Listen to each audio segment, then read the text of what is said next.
update ko lang mga idol tong ating dagat, no. So wala pang nakakalaot ngayon mga idol kasi malaki yung alon, no. Ayan, no. Yung pisa ng alon mga idol abot dun sa hanggang dun sa Bisuguan. Yung pisa ng alon, ayun, no. Sobrang layo. So delikado pa na pumalaot, no. Wala pang nakakalaot. So yan mga bangka mga idol, no. Nakita ko yung mga idol yung mga bangka, no? So wala pang nakakalaot, nakabara lahat, no. Kasi sobrang laki ng mga alon. So wala pang makakasubok na mga idol. Kasi yung pisa na hanggang doon sa malapit na sa halos sa Bisuguan. Ayun, oh. So kita niyo mga idol, oh.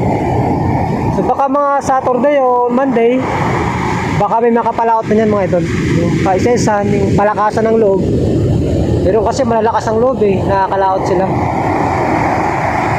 So ngayon lang nagpakita ang haring araw yan mga idol, no? Ngayon lang. So, pero natatakloban pa rin siya ng ulap, no? Makapal pa rin yung mga ulap, oh. Madilim.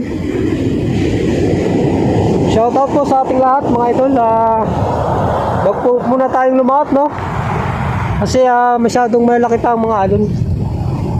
So dito sa amin sa tabing dagat mga idol, maraming tanim na yung. So ang hangin mga idol ay tiral na. Yung tiral po sa amin dito mga idol, ang hangin na natural dito sa amin, palaot to, palaot.